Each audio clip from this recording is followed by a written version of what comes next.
Hello friends, this is Fox Nival Studios. Today we are here with new chapter What if Naruto had power of Black Adam. So before starting story, please subscribe our channel. Now let's start the chapter. It started, as always, with the green. No, not the light of will, the spectrum color chosen by the immortal guardians of Oa, of which they chose to defend the universe. No, the green was the force that connected all plant life on Earth. It was falsely dubbed as Mother Nature by the planet's dominant species, and for a good long while now, it has been ignored.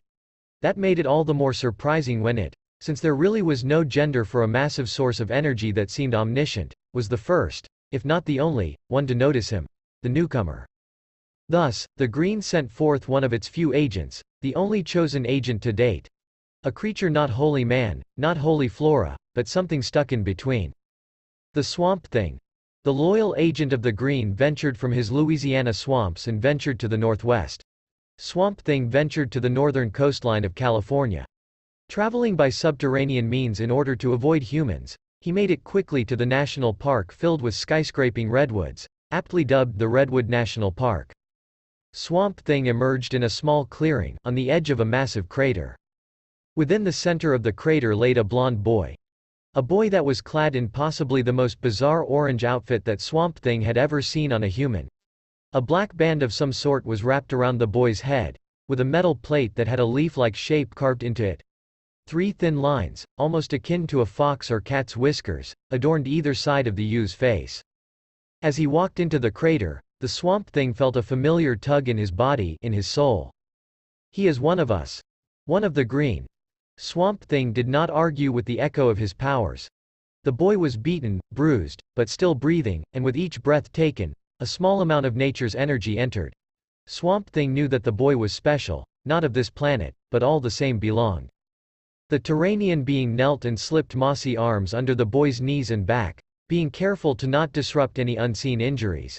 He lifted the boy from the crater and carried him out. As the first few specks of light danced across the boy's face, eyes cracked open. Nani, the croak of his voice was weak and weary. Swamp Thing did not know the tongue which with the boy spoke, but confusion and exhaustion was evident in his tone. Rest, my friend. His voice rumbled in his chest. Yellow eyes looked down at the closing ocular organs and a very small, hard-to-see smile crossed the Swamp Thing's face. You are safe within the Green. Bayou Bartholomew, 2010. A set of white teeth tore into the skin of a fresh, shiny green apple. A content sigh escaped the mouth after the fruit was swallowed. Blue eyes watched the branches of the trees around him sway in the wind as their owner rested on a branch within the canopy, the occupied hand near the mouth while a ring-clad left hand rested over his waist. A light breeze rustled the blonde locks of a familiar whisker-marked teenage boy. The teen wore what were once bright orange slacks, now a dull, almost earthly brown. A mesh shirt covered his torso and arms, and over that was the remains of his bright orange jacket, now sleeveless due to the heat of his surroundings. As mentioned before, an emerald ring adored the middle finger of his left hand, an emissive green light escaping the lantern-like shape.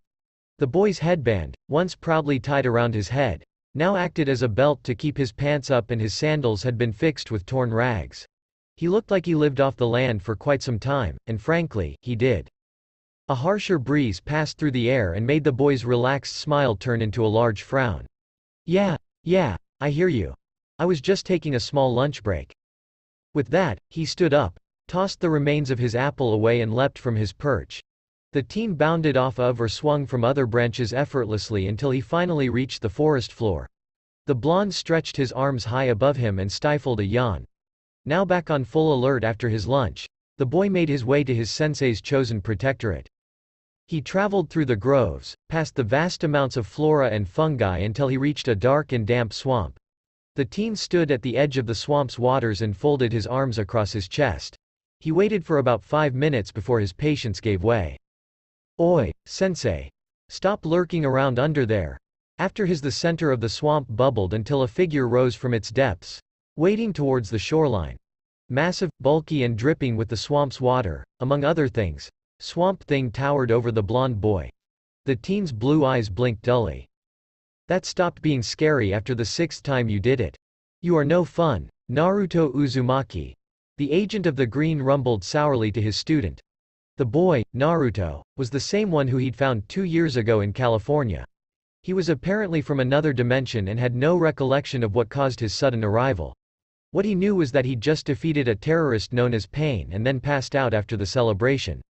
Next thing Naruto was aware of, he'd awoken on a different planet, in the presence of the Green's chosen hero.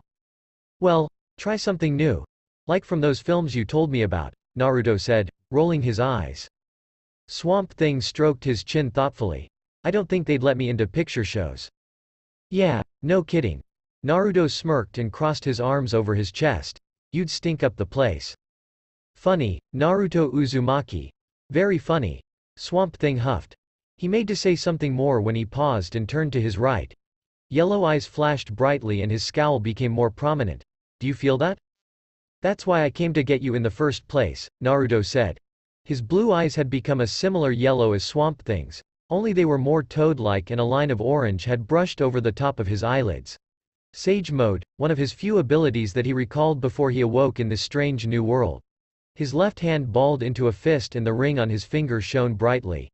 Swamp Thing released a deep growl of unease, one that made the entire forest quiver. Someone is abusing the Green. Who? He demanded, his mind spreading through his protectorate to find the source. Someone who needs an ass-kicking. Naruto punched his right hand into his open palm. His ring shone again and his body was momentarily encased by light. When the light dimmed down, his attire had changed. He now wore a black long-sleeved shirt. The sleeves on his forearm bound in 2 places by green bands. A padded green flak jacket appeared over his shirt, and long black pants protected his legs. His sandals were cleaned up and green guards wrapped around his legs. The symbol of the Green's lantern shone brightly on his back and either of his shoulders. They are here. Swamp Thing snarled in offense. Due northwest. Abuse the Green, in my home, no less. Action must be taken.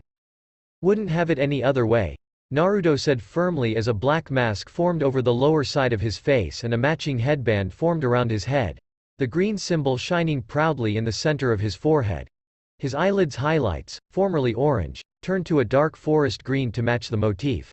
If he were honest, Naruto liked green as much as he did orange, if only for the memories of his home it gave him. And you say I am one for theatrics? Swamp Thing snarled at his apprentice.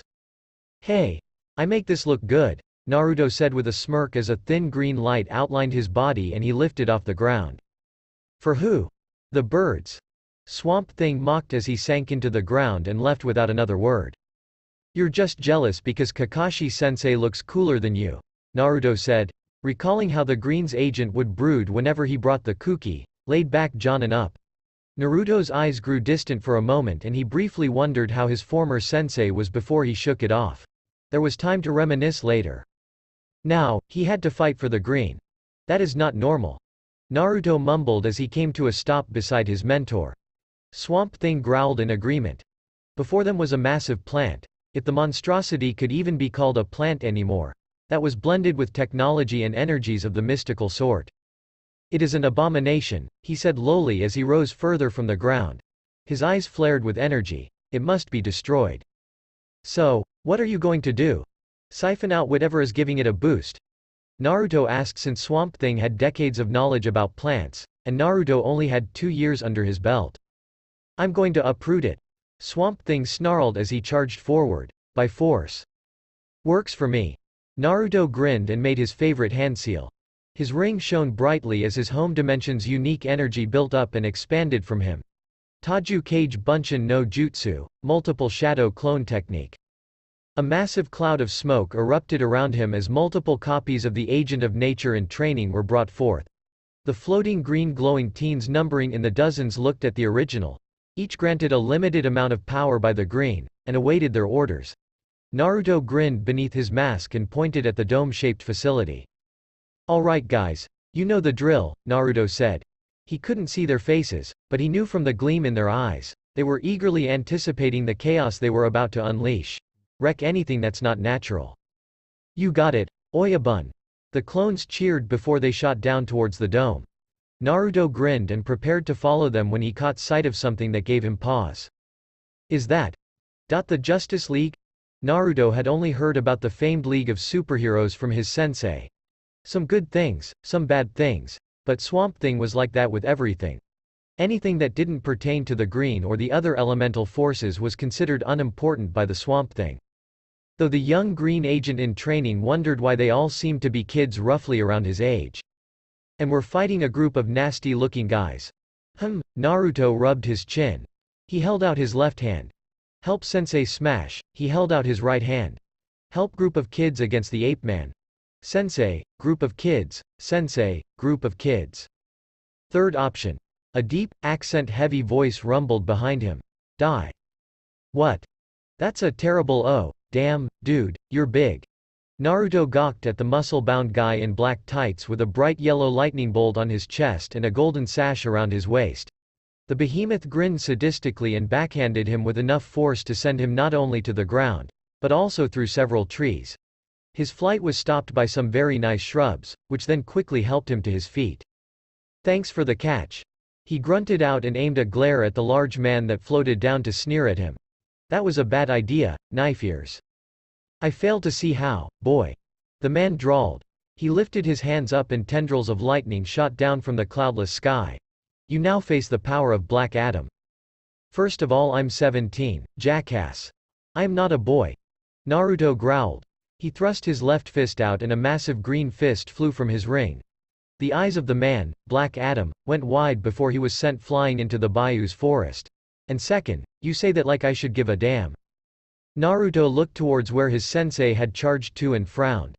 Something dispelled his clones, and it did so without being spotted. All at once. The only way that could happen was if.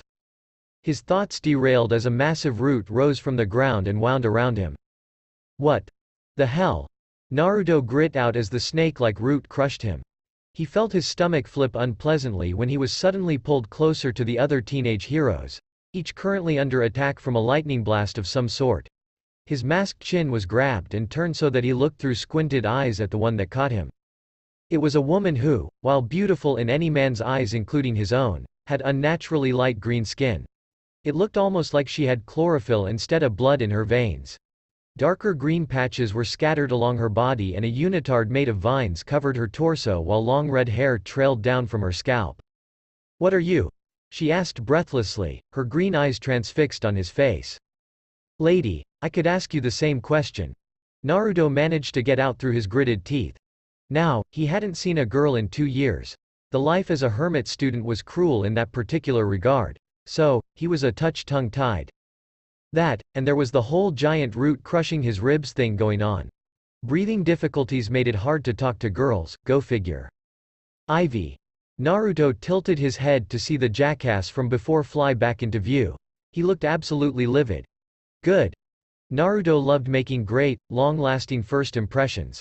Black Adam pointed at the trapped blonde. Release him. His death will be by my hands. No, the woman, Ivy, hissed at the meathead. She cupped Naruto's masked cheeks, and the root coiled protectively around him. Naruto groaned. His ribs were not made for this sort of abuse. The red-headed woman glared at Black Adam. He reminds me of my children, he feels like them, he is not to be harmed. Woman, you test my patience. Black Adam snarled with balled fists. Oh, you have patience? Naruto asked. He couldn't help it. Really? Guys like Black Adam, smug and oozing superiority complexes, always brought out his playful side. He looked at the woman holding his face. Hey, any chance you can let me go? Starting to lose feeling in my legs. No, you must stay with me. Ivy purred to him, her fingers drifted down his neck and whoa. Where was that hand going? The man's eyes narrowed and the veins in his neck became visible as lightning came to life in his hands. You dare flirt with a Green Lantern? One of our foes? That certainly made eyes, if not necks, snap over in their direction. Well, wasn't Naruto the popular one today? And okay, the root has to go. Now. I said. Let me go. Naruto cried out as his eyes shone with the Earth's natural energy. The symbol on his ring, headband, shoulders and back illuminated brightly before Naruto released another yell. His arms lifted up and tore through the root of the abomination, consequently knocking Ivy away in the process. Before he was free, he glared at Black Adam, who glared right back. You will die, boy. Black Adam growled as the sky clouded overhead. Bring it, Grandpa. Naruto snarled in return. The two flew at each other and matched blows. If not for the enhanced strength of Sage Mode, Naruto knew he'd be more than outmatched. Still, he had Sage Mode and he had the green's power to boost it lightly. Naruto caught a punch in his hand and threw a right straight that was caught. "You are nothing, Lantern." Black Adam snarled as they struggled against each other. "I am an emperor. A ruler. I was chosen by the wizard and granted the word of power. I am a god." "You know something, I was really hoping you'd say something like that." Naruto grinned behind his mask. He reared his head back and flung it forward, smashing his skull against Adam's nose hard enough to send the older man flying back. Naruto grinned and held his left hand up, a green sphere growing in his palm. "Because I've faced a god before and lately, I've been really bored." "Okay, so we have backup. I like this," Kid Flash said as he ducked under a beam of magical energy. He tripped over a stray root and slid to a stop on his face. "I just had to jinx myself, didn't I? I thought all the lanterns were off in different locations." Artemis shouted as she fired a trio of explosive arrows at Wotan, only to do no harm thanks to his energy shield. Her eye twitched. "I hate magic. Last I checked there were only 3, none near our age." Superboy added as he charged at the magic user, only to be sent flying back from a blast to the chest. His partner, a genetically altered white wolf named Wolf, snarled and tried a similar attack, only to be pulled back by the ape-like Ultra-Humanite. "Superboy!" Miss Martian cried out in worry. She turned to attack Wotan telepathically, but reeled back as though she ran into a brick wall. "Foolish Martian, as if such a measly mental assault would work on me." The enemy of Dr. Fate chuckled as he swept his hand through the air, arcs of yellow energy raining down on the young heroes. Aqualad, with a thrust of his hand, released the electricity in his tattoos in a stream towards the magical attack, but proved futile. He scowled under the strain and looked at Miss Martian. "Any word from the bioship?" "She's still recovering." Miss Martian thought back as she got to her feet. "Well, tell her to hurry up." The youngest of the 6, but arguably most experienced, mentally retorted as he flipped away from a violent blast of lightning. Robin landed on his knees and pulled out a few batarangs that he tossed at the mystic, only for them to explode prematurely. The masked boy Wonder scowled. "That figures." Incoming. The team looked up and dove out of the way as Black Adam rocketed towards them. He hit the ground with a loud bang. No reprieve was given to the mystical villain as 2 sandaled feet slammed into his chest, knocking the air out of his lungs. "I thought you were a god."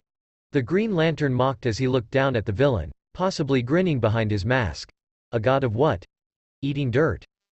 Black Adam looked like he wanted to retort, but didn't have the air supply to do so. The lantern floated off of the powerhouse and lifted his left hand. A green sphere wrapped around Black Adam, and the lantern looked at the spellcaster hovering nearby. "Oi! Does this trash belong to you? Last I checked, littering was a crime." The lantern cried out before he flung Adam at the spellcaster. The lightning assault cut off when Wotan dodged Black Adam, not even looking bothered that his fellow villain was just flung at terminal velocity. Instead, the ancient spellcaster frowned towards the lantern. "TCH, so even the green sends a child to face Wotan? I feel insulted." "Hey, I was thinking whether to smash this place or help the kids here." The lantern shrugged and crossed his arms. "Blame tall, dark and pointy ears for making that choice for you." He glared at Wotan. "Still, you really ticked off my sensei. Nice job, by the way." As if he wasn't already distrusting of humanity. "Your sensei." Wotan's eyes went wide and he looked towards the signal. "Joker. Atomic Skull. Vacate the facility and be cautious, the swamp." His words were cut off by a massive explosion that was echoed by Ivy's pained scream. The team and the lantern looked over at the woman to see her collapse to her knees, her eyes wide and in horror as the monstrous plant burned to the ground. 2 figures jumped out of the smoke, one a man whose face looked like a skull, and the other. Well, he got a response out of the lantern. "I thought clowns were supposed to be at the circus," he said, scratching his head. "And, you know, funny. Make you laugh with water flowers and balloon animals, that sort of thing." "Is he being serious?" Robin asked lowly, while the rest of the team looked just as surprised. To their knowledge, only someone who'd been living under a rock didn't know who the Joker was. Wouldn't they be surprised if they knew that wasn't too far from the truth? "You want to laugh, Mr. Green? I'll make you laugh," the clown said to Naruto, a crazed grin on his face. He drew 2 switchblades and launched himself at Naruto. The blonde weaved through the wild slashes like they were child's play, which they honestly were in Naruto's humble opinion. "Come on, boy. Don't you want to laugh?" the clown asked, chuckling with each slash he attempted. "Let me put a smile on your face." For some reason I get the feeling you're not going to tickle me with a feather." Naruto slid out of the way of another slice and then ducked down under a stab. His right fist flew into the clown's gut like a missile and he sent the clown flying. The clown hit the wall of the building hard enough to leave a spider web of cracks behind. Naruto winced. Ooh, thought he had super durability or something. Naruto suddenly felt sick, immeasurably sick. It was so alien a feeling that he dropped to his hands and knees, almost unable to breathe. He was never sick, before he arrived to this earth and after, it wasn't something that happened. His vitality was immensely high and he was almost always at peak health. So the sudden bout of whatever this was, literally threw him for a loop. "Keep on him, Count." The spellcaster's voice was warbled and distorted as Naruto tried to find the source of his pain. He saw through blurry eyes a man dressed in a suit with a cape draped over his shoulders, a cane in hand, and a strange device on his head. Not. Naruto burped a little and gagged before he swallowed down the bile that threatened to come up. Cool. The tortuous experience thankfully came to an end when the girl with the bow shot an arrow at the dick that was making him feel so ill. Naruto got back to his feet only to be abruptly tackled out of the way of a magic blast by the archer. "You okay, Lantern?" the archer asked as she got to her feet and offered her hand to him. "Whose lantern?" Naruto returned, rubbing his head and taking the offered appendage to get to his feet. He looked around and spotted his new target. His eyes flashed red for the briefest of seconds before returning to their calm blue and then flaring back into bright yellow. Dibs on the douche with the cane. "We are not finished, boy." A gravelly voice snarled at him. Naruto glanced over his shoulder at the rising Black Adam and then looked at the archer. "Okay, change of plan. I'll take the wannabe god and you take the douche with the cane." The girl smirked and drew an arrow. "Sounds fair, Lantern." "Don't call me that," Naruto said lowly as he turned to face Black Adam. "Give him 2 in the ass for me, will you?" "I'll certainly try." Content with that answer, Naruto launched himself at the powerhouse, only to be blindsided by a beam of unfamiliar energy from the side. He slid along the ground and wound up beside the boy with the S on his shirt. The boy in question was knelt beside the large white wolf that had been knocked aside earlier. "Oh, what hit me that time?" Naruto asked as he sat back up and held his burnt side. The boy with S on his shirt looked at him. "I thought Green Lanterns were able to resist radioactive blasts." "The hell is a Green Lantern?" Naruto asked. He got to his feet and rubbed his neck. "Wait, let me guess, a hero?" "Yeah. So if you're not a lantern, then who are you?" the boy asked. "Right now, someone who's very, very, very pissed off," Naruto said through a snarl as he glared at the skull-headed man and Black Adam. "You?" "Superboy." The boy, Superboy, rose to his feet alongside the white wolf. "The guy that shot you is Atomic Skull, the other guy is." "Black Adam, yeah, we've met," Naruto muttered. He looked at Superboy and recalled the brief lesson on heroes his sensei gave him. "You're like Superman, right?" "Yes." Superboy grunted out, his fists tightening. "That means you can take Skullface's radiation. Let me guess. Do you want to fight Black Adam? Am I that obvious?" "Plan all you want, children. You will die all the same." Black Adam sneered at them as Atomic Skull dropped down beside him. "Kind of want to fight Black Adam," Superboy said under his breath. "Get in line." Naruto hissed as the green light outlined his form again. He glared at the powerhouse villain. "Lightning fart is mine. Come and kneel before your king, boy. Beg me for your life." Adam shouted before he and Naruto flew at each other while Atomic Skull fired blasts of radiation at Superboy. Black Adam and Naruto rose into the air as they traded blows. Naruto took a shot to the jaw that made him flip back before he righted himself mid-air. His stomach continued to flip and he almost took a devastating blow to the neck had he not used the seal-less substitution technique. "Okay, now I'm really mad." The blonde glared at the Egyptian and held his hands up into his favorite technique's hand seal.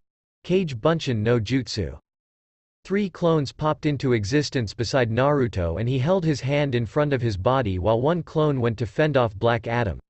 The two other clones rotated chakra in Naruto's palm to form a sphere that grew and widened, becoming a massive spinning force of energy that Naruto had to hold above his head. The two clones vanished in plumes of smoke once their purpose was gone, and the one fending off Black Adam willingly took a dispelling shot that shrouded the villain's vision. "Here you go, Dirt Eater," Naruto shouted as he reared his hand back before he tossed the attack at the villain. Futon. Rasen Shuriken. Black Adam cut through the smoke that covered his vision and sneered at the attack sent his way. He fired a massive bolt of lightning at the Rasen Shuriken from one hand, but the wind jutsu cut through the magical attack like it was made of paper. As horror spread across the villain's face, Wotan teleported in front of him and conjured an energy shield to protect them from the attack. Wotan's face contorted in pain as his arms shook from the stress on his magical shield. "Adam, leave," he snarled out while the jutsu let out a loud shriek at the obstruction. "Now!" Black Adam did as instructed just before the technique exploded into an expanding dome of microscopic wind blades. The yell of the sorcerer stuck within was lost to the ear-wrenching shriek that caused all those in the vicinity to cover their ears. All save for the originator of the attack, who charged at the dumbfounded powerhouse with a war cry. Naruto's right arm caught Black Adam around the neck and they dove for the ground. A good 30 feet from the ground, the blonde stopped abruptly and spun. He used the added acceleration of his mid-air turn and the sudden descent to launch Black Adam headfirst into the dirt. The magically gifted villain hit the ground with an earth-shaking boom, and then flopped to his back, unconscious. Wotan fell and landed nearby, just as unconscious and badly injured by the attack that he'd been at the epicenter of. The green-clad blonde's chest rose and fell as he quickly gathered more natural energy from his surroundings. The clones and Rasen Shuriken followed by the chakra-assisted throw really took some of it out of him. Not to mention he was still a little off after that cane-holding bastard made him feel sick. Speaking of which, Naruto thought as he looked down at the horrified Count. The reason for the villain's abrupt emotional shift was lost on the Green's agent in training, but had he looked at the other heroes, he'd have seen a look of awe on their face. Wotan was a huge baddie, rivaling Dr. Fate and Zatara in magical renown and ability. Throw him in with Black Adam, who could go toe-to-toe with Superman himself and win, and you had yourself an already dangerous duo. To the team, this new guy, some Green Lantern look-alike, had not only taken out Wotan with one attack, but just tossed Black Adam around like he was a rank amateur.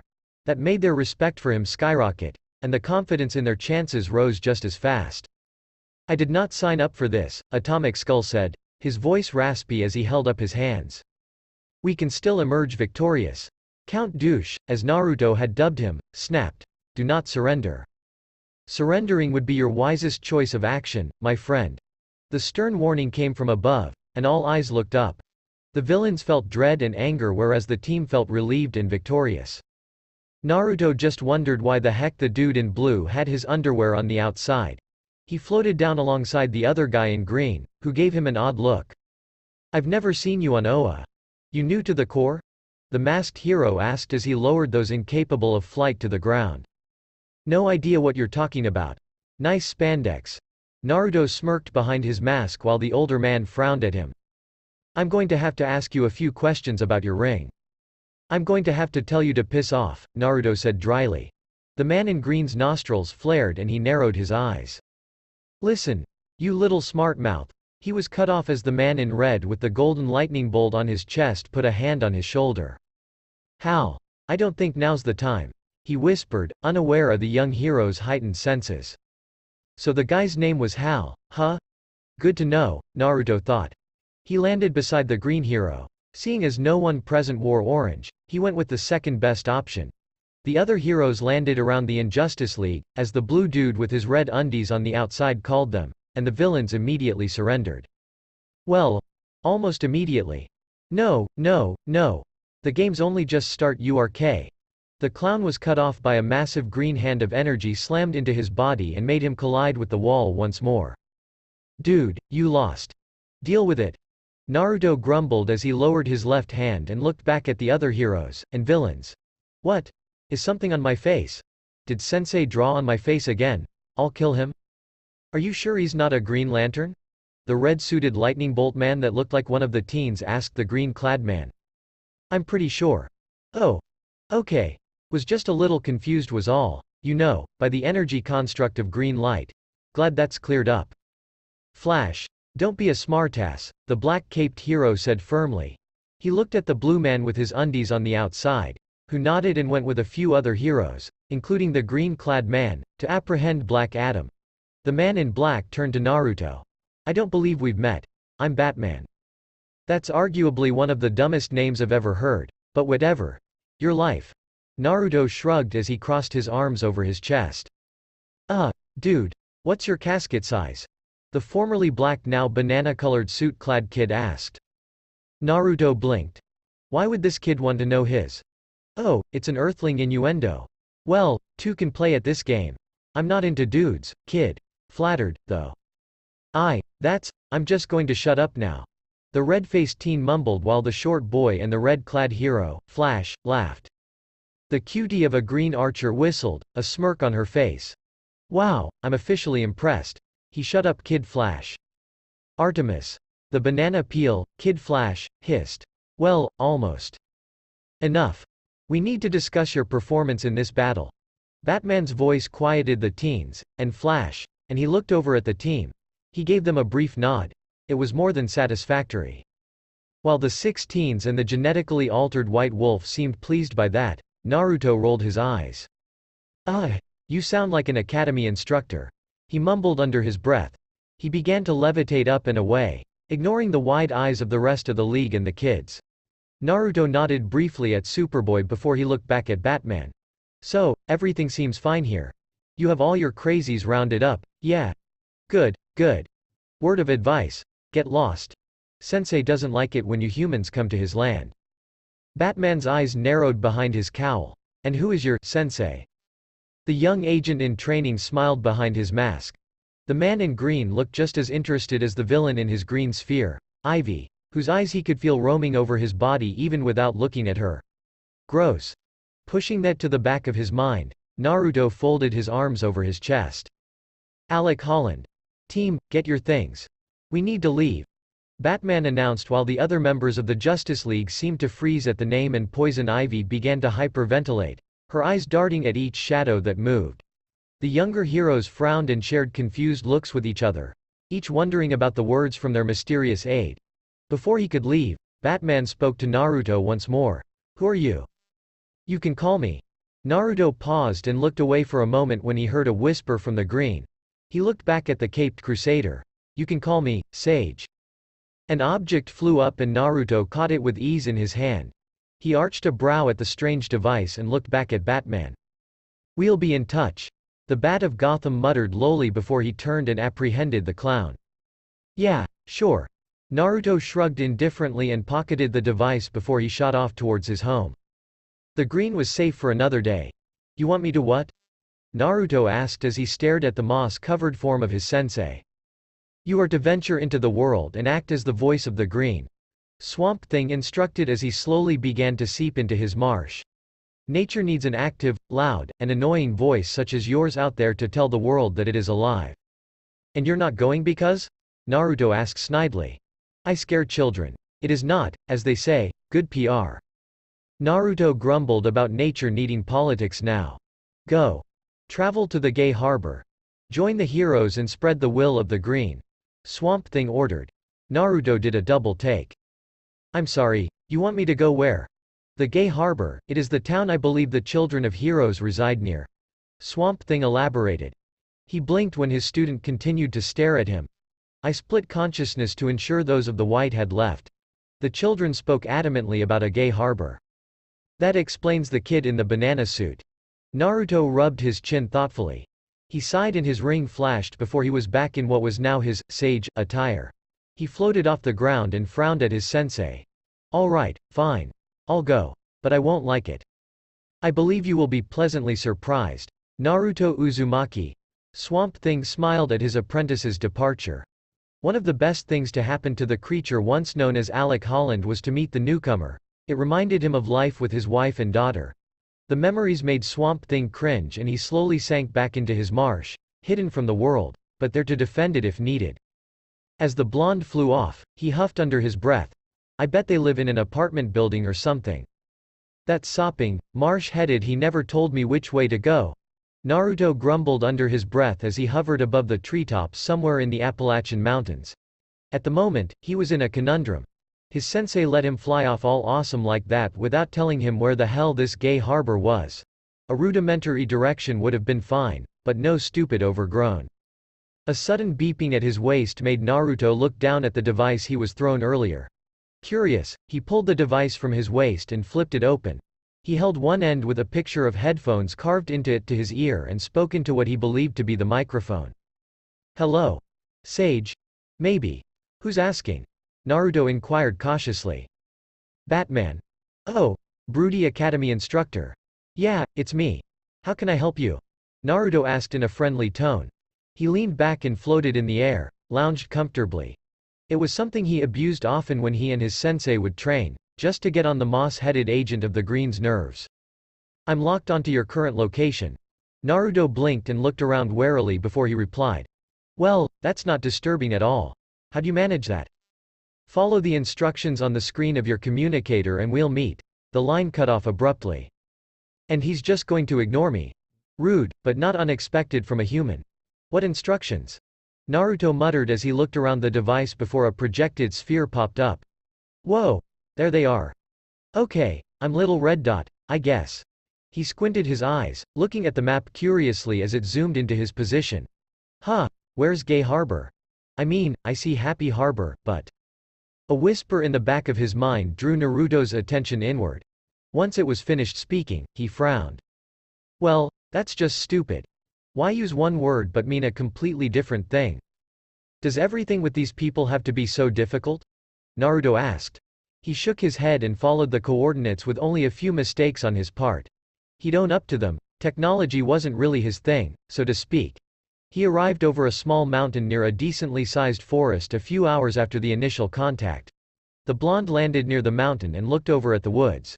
Seeing no one else around, he shrugged and popped down with his legs crossed and his hands in his lap. A little exercise in meditation never hurt anyone. Almost an hour later, that green-suited guy from the day before, Hal, touched down near Naruto. Naruto had felt his presence, but said nothing until he had completely expelled the abundance of natural energy within him. He didn't want to accidentally appear hostile or overload his senses. "Hey."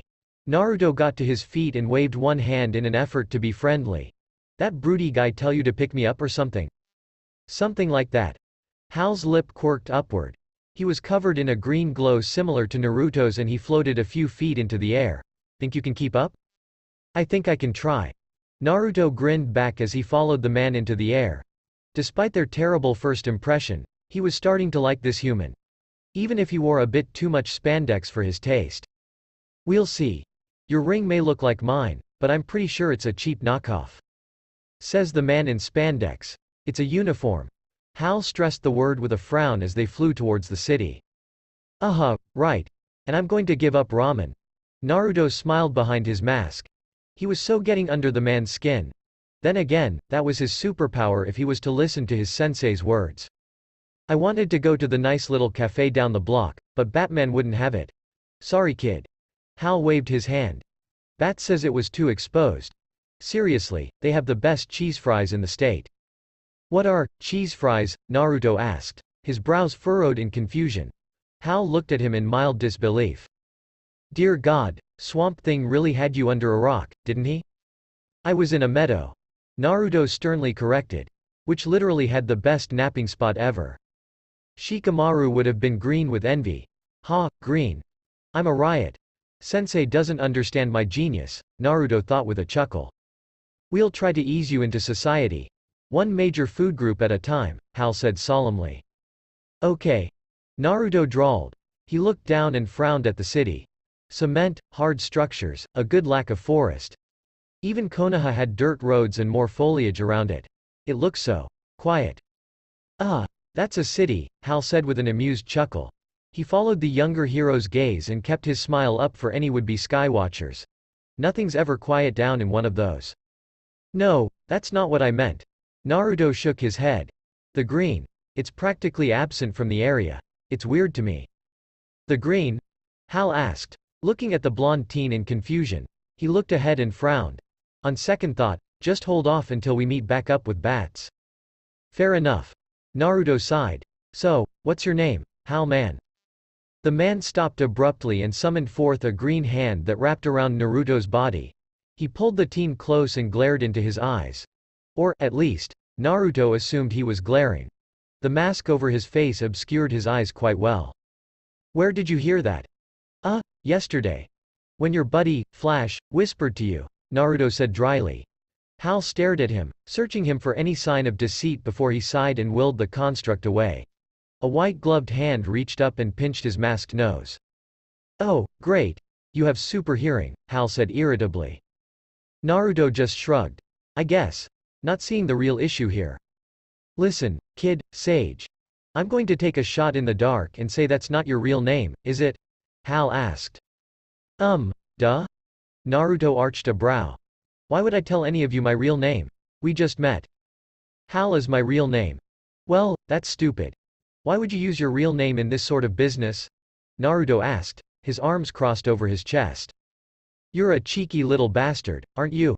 Hal asked lowly. Naruto gave him a big grin in place of a verbal response. The man shook his head and pointed at the symbol on his chest, similar to Naruto's, but fully connected and not made up of shapes. See this? This means I'm a member of the Green Lantern Corps. We're basically the police of the universe. On Earth, when I'm in my uniform, I go by Green Lantern, or GL if you have to shorten it. Only my friends and fellow Green Lanterns can use my real name. So, you're an agent of the Green, but you work in space. Naruto scratched his head. How does that work? My ring gives out if I go too high off the ground. That was a day Naruto would never forget. Neither would Swamp Thing, for that matter. After all, it wasn't every day that a blonde 16-year-old fell from 30,000 feet off the ground because his supposedly endless energy suddenly cut out. All Naruto could do from that day forth was thank the heavens and the green for the soft foliage that surrounded Naruto's meadow. No, listen, I'll explain it later after we meet up with Bats, Hal, or rather, Green Lantern said. He turned and began to fly off. He stopped and looked back. Are you coming or not? Naruto blinked and resumed flying with the hero, confusion evident on his face. They flew for several minutes in silence, before Naruto thought of something and decided to indulge himself in query. I don't want to sound rude, he said, but broody guy sounds kind of like a dick. Do we have to talk with him? Yes. Are you sure? Kid, you want to know what the Green Lantern Corps are, right? Damn it. After another 5 minutes, they finally arrived in a clearing within some woods. Back in the semblance of his comfort zone, Naruto took a deep breath, and then proceeded to choke a little. Man, even your parks suck, he said sourly to the lantern. Can you stop acting like a hippie for 5 seconds? Hal asked, a bit fed up with all the negativity towards the modern culture of his homeworld. He'd gotten enough of that on patrol through the rest of his sector, and on Oa. I don't even know what that means. Naruto deadpanned. It was an insult. Oh. Harsh. I thought you were a hero. Naruto frowned at the smirking man and then looked away pointedly. Well, I'll be sure to remember that. Yeah, I'll bet. Hal chuckled as Batman, the blue guy with his undies on the outside and another guy that was dressed similarly to Hal walked out of the woods. The new Green Lantern had darker skin and his uniform looked more like something Naruto might consider wearing. No, he wasn't really one for tights. They seemed very uncomfortable, especially in the groin area. Unaware of the young man's thoughts beside him, Hal grinned at the three heroes. Hey, Bats, how'd you manage to get here so fast? I was here before you were. Surveying the area and ensuring that we'd be ready for anything. Batman replied coldly. Naruto arched a brow. For a moment, the hero sounded like a Jonin. Not Kakashi-sensei. Nobody was as cool as he was, but like some of the others he'd overheard. Maybe like Yamato Taiko. The caped crusader turned to the blonde and narrowed his eyes behind his cowl. I have questions for you, Sage. Naruto crossed his arms in a show of annoyance. Yeah, nice to see you again, too, Mr. Bat. Pleasantries can come later, Batman said firmly. You must be terrible at fancy dinners. Like, way worse than I am. He's got a bit of a mouth on him. Hal confessed with a quirked lip. Batman merely grunted in response. The man in blue smiled and stepped forward, offering a hand. We haven't had the pleasure. I'm Superman. Sage. Naruto greeted him with a cordial handshake. When he crossed his arms again, he tilted his head to the side. Why is your underwear on the outside? Ah. Superman faltered while Hal coughed into a fist to cover his laughter. The other lantern guy frowned at Naruto. Batman remained impassive. Hey, it's cool. I don't judge. Naruto shrugged. Just curious. You need to show some respect, kid. You're a Green Lantern. I thought Kilowog would have beat that into you first.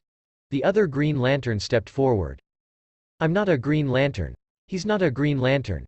Naruto and Batman simultaneously replied. Naruto sent the Gotham hero another small look of annoyance, but he was ignored. Again. Bats? I think I'd know a member of the Corps when I see one. The Green Lantern looked at Batman with a frown. He's got a ring, a green suit, and glowing constructs. Hal listed off on his fingers. Sounds like a Green Lantern to me. It's familiar, but he's an agent of the green, the very embodiment of nature itself. Batman lifted his arm and tapped into his gauntlet a few times. A holographic image appeared between them, one of Naruto's sensei, the Swamp Thing. Currently, the only known agent of the green on our quote-unquote side is Dr. Alec Holland. He was a pioneer in the botany field over 100 years ago, but after a tragic accident, he became the Swamp Thing, and has been defending the green in Louisiana and around the world for the last century. Swamp Thing. Hal frowned as the hologram disappeared. Who in God's name would pick a name like that? He's like something out of a lagoon. He said it was a movie or picture show. Naruto looked around with narrowed eyes. He leaned in and whispered behind his hand, he's little weird. Oh? Just a little? Hal asked. Says the man in green tights. Naruto shot back with a hidden smirk, though the amusement was plain to see in his eyes. For the last time, it's my uniform, you little. Hal looked ready to strangle the teen. Let it go, Hal. He's just a punk, the other Green Lantern said. I'm not just a punk. I'm the punk. Naruto corrected proudly. He then leaned over to Superman and whispered. What's a punk? That's a good thing, right? Not in this sense, Superman said with a wry smile.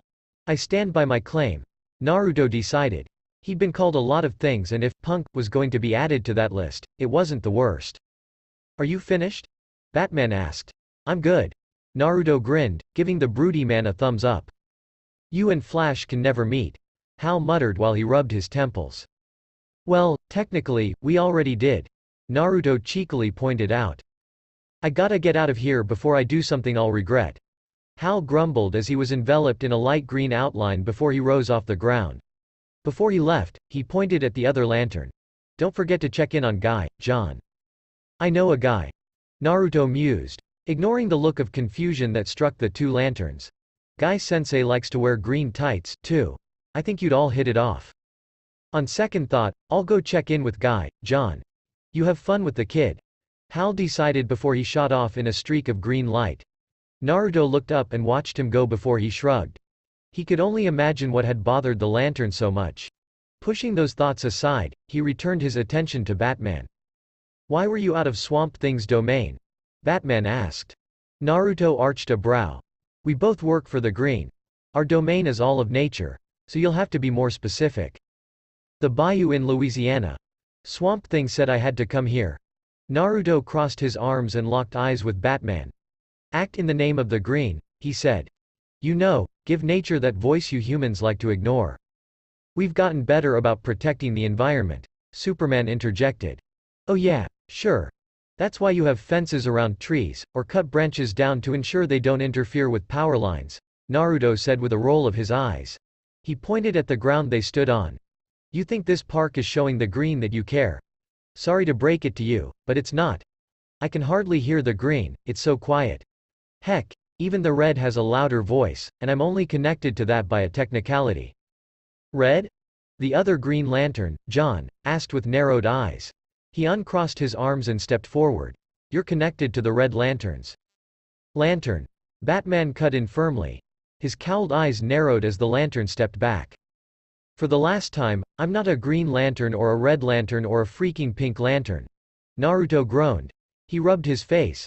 I'm talking about the Red. You know? The connection to all animal life? Bats? John Lantern looked at Batman. Do you remember when we fought Queen Bee in '07? Batman asked. The lantern nodded. Bawana Beast, the hero that assisted us, has a similar connection. So there is some force that connects animals. What is this, the circle of life? The Green Lantern grunted. Aren't you powered by the color of willpower? Batman shot back. Alright, point taken. John Lantern grunted in defeat. The color of willpower, Naruto repeated dubiously. He snorted. Come on, you can't be serious. Oh really? And why is that? The Green Lantern asked, a tad more than annoyed. Because although green is cool. Naruto trailed off as his outfit all but vanished, save for the mask around the lower part of his face, leaving him in his orange and brown rags. Orange is the color of the gods. And the color of avarice. What did you just say? Naruto narrowed his now blue eyes. Orange, in the emotional color spectrum, represents the emotion of avarice. When Naruto blinked in confusion, John Lantern sighed. Greed. Okay, who fucked that up? Naruto demanded, his eyes flashing red for the briefest of seconds. I'll rip his and or her throats out. No one messed with orange on Naruto Uzumaki's watch. Just the way things are, punk. John Lantern informed him. I demand a revote. Make avarice, I dunno, purple. That's compassion. Pink? Love. Okay, should have seen that coming. Blue? Hope. Fucking. Okay, what about yellow? That's the light of fear. What the hell is wrong with this universe? Naruto asked furiously. He then paused and recalled his father's moniker, the reason for it, and rubbed his chin. On second thought. What's red? Rage, the lantern said. Okay, well. Maybe it's not all wrong, Naruto said softly and very reluctantly. Still, why did his beloved orange have to suffer? Being called the color of avarice, the unrighteousness of it all. Great, now he needed comfort ramen. Ahem, Superman said with an awkward cough that brought attention to him. Well, with that debacle out of the way, can we continue? I guess, a notably more somber Naruto said. He clenched his left hand and redonned his full sage attire with a simple flash of green. He arched a brow when they looked at him oddly. What? You just unmasked in front of us, Superman pointed out. Ah, crap. Naruto began to curse himself while Batman narrowed his eyes.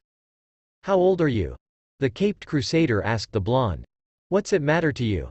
Naruto asked, looking up from his self-scolding. Batman took another step forward and crossed his arms. It matters because we need to know if you're even mature enough to be in this line of work. Naruto narrowed his eyes and growled. Yeah, because the runt in the stoplight outfit is. Try again. While most of us agree that Robin is maybe too young for this line of work, I can assure you that he's very mature for his age and doesn't let that get in the way of what needs to be done, Superman said. Don't try that reverse psycho what it's on me. Naruto jutted a finger at the blue spandex-wearing man. I've had to deal with a giant moss man for the past 2 years and only yesterday have I really felt like I had the slightest bit of fun. This isn't about having fun. It's about saving lives, John Lantern said firmly. Yeah, I get that. Really, but your priorities and my priorities vary, Naruto said. He pointed at the glowing symbol on his headband. See this? This means I'm an agent of the green. I have a duty to protect the planet, your planet, from danger. Not your people. So you'd let innocent lives end? Batman asked. No, Cammy, why is this so hard? Oh, I know. Because I've been living with a moss man for the past 2 years. Naruto shouted, glaring at the cowled hero. I don't prioritize like you do. No, I won't let innocent people die. But I have to put my duties first. Like, you, John, right? Green Lantern. John Lantern corrected him sternly. Yes. That. Naruto rolled his eyes. Hal said something about having a sector to patrol. I'm guessing he means in space, right? Yeah. So he can't always be here on Earth, even when the situation may call for it. At times, yes. Same for me, Naruto said. He took a deep breath and calmed down, connecting instantly with the green.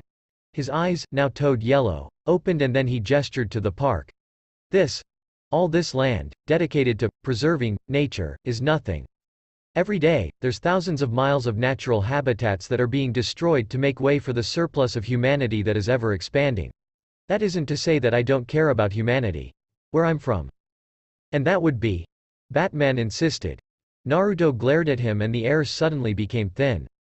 First all, rude. Secondly, that's hardly any of your business, Bat jerk. The sage grit out. I beg to differ. Batman. Superman cut in. Shame he did, too. Because Naruto was looking for any excuse to deck the man who was filled to the brim with withheld negative emotions. The guy was so full of angst and anger that it made Sasuke pale in comparison. Why he was considered good, Naruto had yet to see. Fine. Batman stepped back and nodded cordially. Continue, Sage. Thank you, Your Highness. Naruto gave a small curtsy and looked away from the hero. Ah, it was the small things in life. Naruto coughed into his fist and let Sage Mode escape him, again. The longer he was in it, his emotions were being influenced by the others he felt. Blue Eyes looked back at Superman. Anyway, like I was saying, where I'm from, we managed to keep our civilizations and nature intertwined. Sounds like a great place.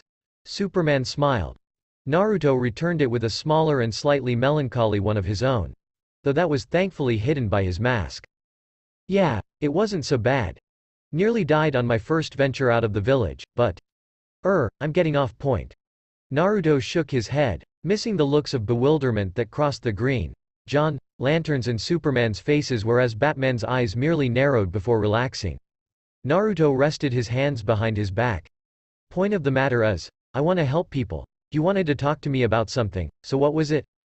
Well, initially, it was to learn why you were leaving the Swamp Thing's domain. Superman shrugged. For the League, that is. I, however, wanted to see what you were about and, hearing that, have an offer for you. I'm listening. A red-headed, freckled youth lounged within the recreation room on a lazy boy reclining chair. He had a big bowl of potato chips in his lap and his right arm was in a cast. His green eyes glanced over to the two boys seated on the couch, their thumbs tapping away at the buttons on the controllers in their hands. Come on, Calder, I got my chips on you, dude. Wally, quiet. The Atlantean teen hushed his friend as his eyes narrowed. I'm concentrating. Concentrate all you want, Calder, because it won't do you any good. Superboy smirked as he mashed away on his controller. I've been practicing. On easy mode. The Atlantean quirked a brow and gained a smirk of his own when he delivered a devastating combo that put Superboy's character in the red. The cloned Kryptonian smirk fell into a scowl. Lucky shot. Superboy grumbled. Luck had nothing to do with that, my friend. Calderam chuckled. Their game came to an abrupt halt when the large television screen they were playing on fritzed out and an exclamation point appeared on screen. Designation 01, Superman. Designation 02, Batman. Designation Alpha Clearance, Guest. I think we have company, Wally said, eating a handful of chips. Superboy dumped his controller and got to his feet.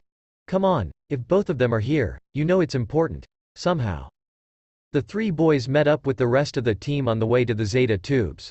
Wally immediately sauntered up to Miss Martian's side, while a sunglasses and casually dressed Robin stood beside an equally amused, yet costumed, Artemis. So, how much you want to bet Wally flirts all the way to the Zeta tubes? Robin asked. His question earned a small grunt of annoyance from Superboy. No bet. Artemis replied, keeping her cowl firmly in place. Any reason for the costume? Just got in from patrol over in a small city called Jump. Oh, Robin said with a nod. The 7 members of the team eventually came to their destination and were slightly surprised by who the designated guest was. Seeing the young Green Lantern alongside Superman and Batman caused excited murmurs to break out between them. What's he doing here? Superboy asked the unofficial leader. Calder cracked a small smile.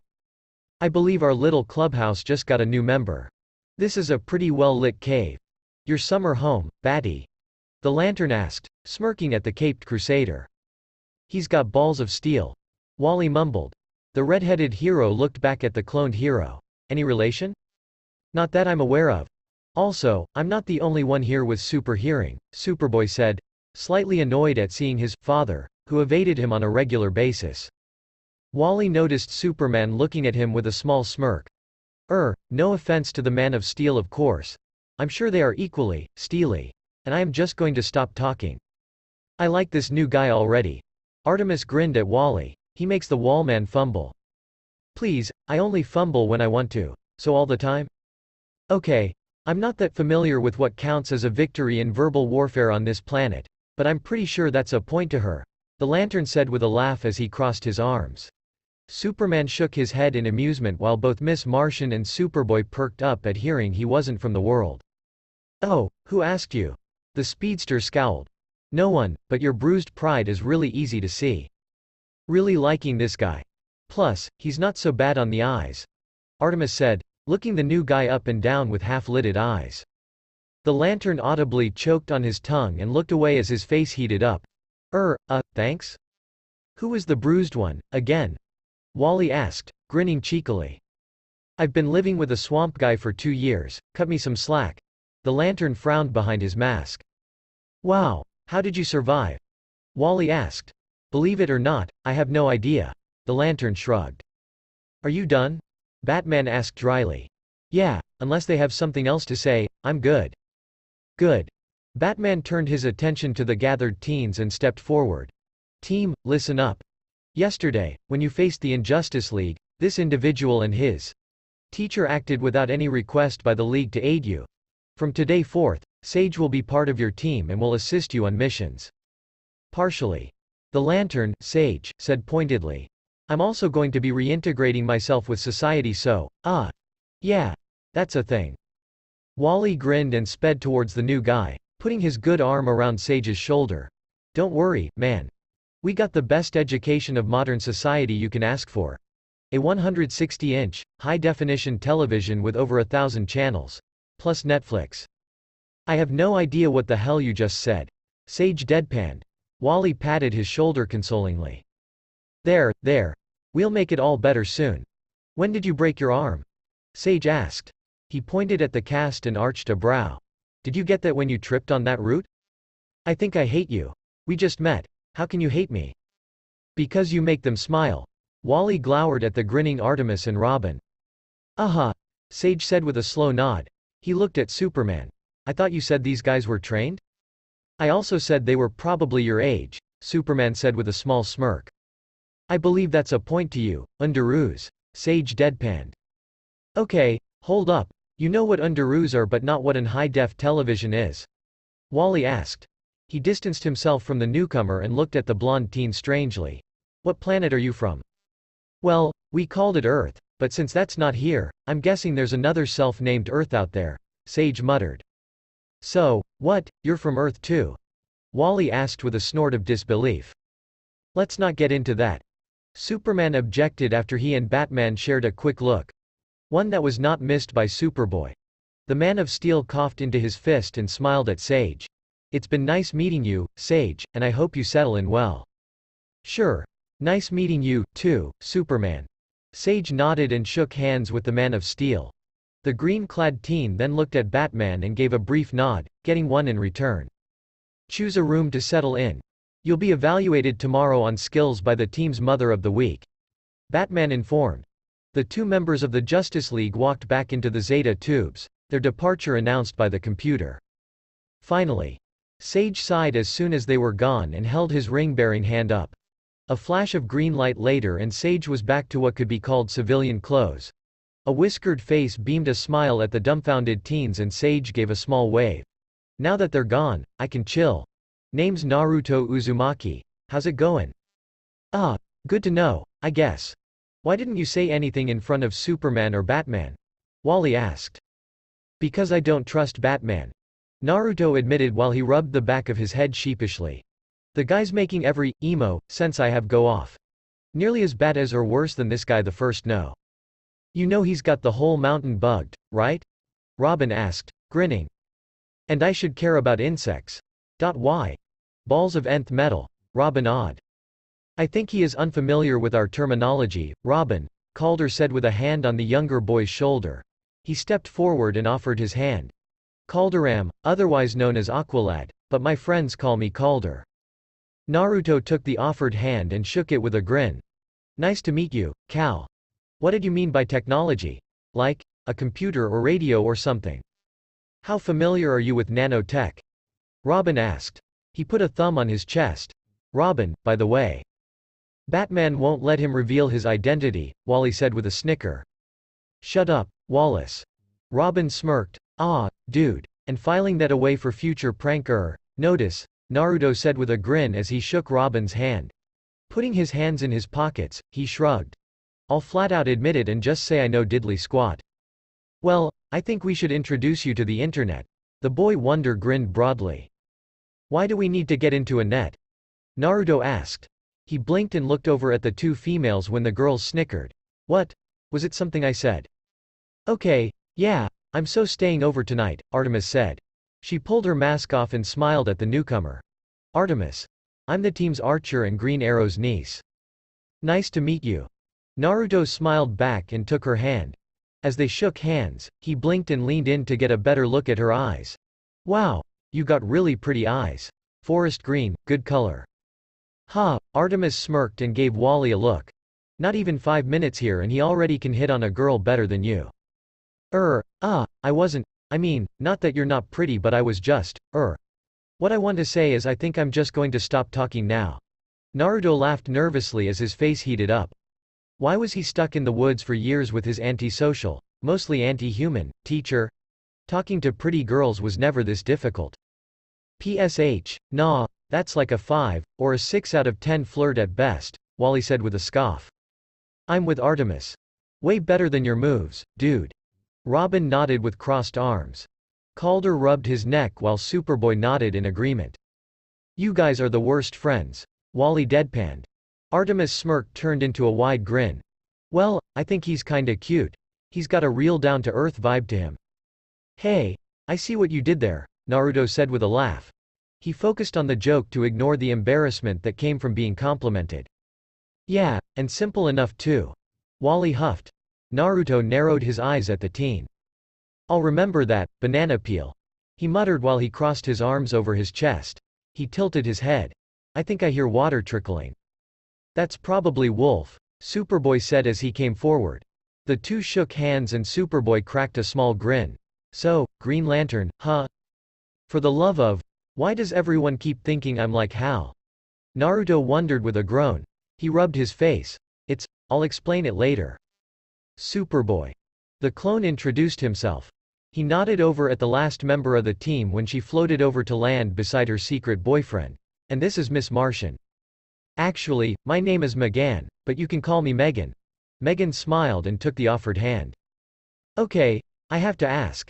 Is every superhero girl super pretty? Because I can get behind that, TT Ibeo.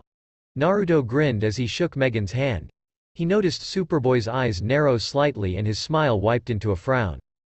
Now, although not up to par with his social skills of the past, Naruto was gifted in the way that could read a face and determine someone's mood.